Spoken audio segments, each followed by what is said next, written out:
Malinaw na ngayon ang sitwasyon ng Lakers at hindi ito magandang balita. Habang gusto ng team na manatiling contender, unti-unti nang dumarating ang pinakamahirap na desisyon ng Lakers front office at posible itong magbago ng direksyon ng buong franchise. Dahil habang papalapit ang free agency, mas nagiging malinaw na hindi kayang bayaran ng Lakers ang lahat. At ngayon, dalawang pangalan ang nasa gitna ng presyon: LeBron James at Austin Reeves. Isa ang mukha ng kasaysayan ng NBA. Isa naman ang posibleng pundasyon ng susunod na era ng Lakers. Pero sa ilalim ng salary cap rules, pwedeng dumating ang moment na kailangan nilang mamili. At iyon ang totoong problema. Hindi basketball talent, kundi financial reality. Dahil ayon sa reports, target ni Austin Reeves ang kontratang aabot ng mahigit $30 million kada taon. At kung pagbabasehan ng market ngayon, may malaking chance na may team na mag-o-offer nito sa kanya. Hindi na kasi tingin kay Reeves ngayon bilang simpleng role player lang. Napatunayan na niyang kaya niyang magdala ng offense, kaya niyang gumawa ng sariling tira, at kaya niyang performing kahit mataas ang presyon. Habang maraming players nawawala sa big moments, si Reeves mas nagiging composed. At iyon ang dahilan kung bakit mataas na ang market value niya sa NBA.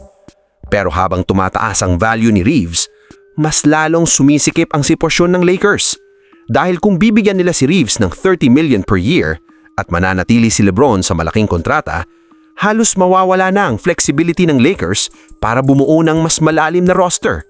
At ito ang kinatatakutan ng maraming analysts dahil nakita na natin dati ang problema ng Lakers kapag sobrang top-heavy ang lineup. Malalaking pangalan pero kulang ang depth, manipis ang bench, at pagdating ng playoffs, pagod ang stars. Kaya ngayon, may mga reports na nagsasabing ideal scenario para sa Lakers ay kung magtitake ng mas maliit na kontrata si LeBron para mabigyan ng flexibility ang team. Pero realistically, mahirap iyon dahil kahit si LeBron, alam niyang limitado na rin ang natitirang taon niya sa NBA. At bawat season ngayon, championship mode na. Hindi na siya nasa phase ng career niya para maghintay pa ng long-term rebuilding. At habang sinusubukan ng Lakers ayusin ang financial situation nila, tahimik namang naghihintay ang ibang teams, mga team na may malaking cap space, katulad ng Chicago Bulls at Brooklyn Nets. Mga team na kayang magbigay kay Reeves ng kontratang halos imposibleng tanggihan. At kapag nangyari yun, mapipilitan ng Lakers na magdesisyon. Magmamatch ba sila? O hahayaang mawala ang isa sa pinaka-importanting young pieces nila? At ito ang totoong masakit na reality sa NBA. Minsan, hindi sapat ang loyalty. Hindi sapat ang magandang relasyon. Dahil sa huli, business pa rin ito. Oo, may lumalabas na willing si Reeves magbigay ng discount para manatili sa Los Angeles. Pero hanggang saan? Gaano kalaki ang kayang isakripisyo ng isang player na ilang taon ding underpaid kumpara sa tunay niyang value?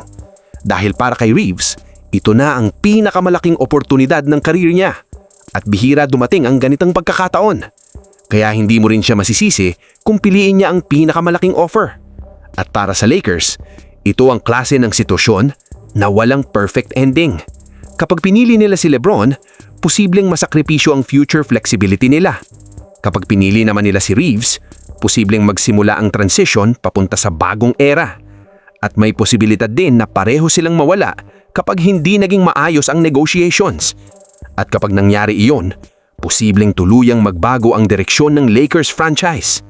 Kaya ngayon, hindi lang ito usapin tungkol sa kontrata. Ito ay tungkol sa future ng Lakers. Kung sino ang mas mahalaga, ang present o ang susunod na kabanata ng franchise. At kayo, kung kayo ang Lakers front office, sino ang pipiliin nyo? Si LeBron James o Austin Reeves? Comment nyo ang thoughts nyo. At subscribe sa Bench Reaction PH para sa mas malalim at seryosong NBA analysis.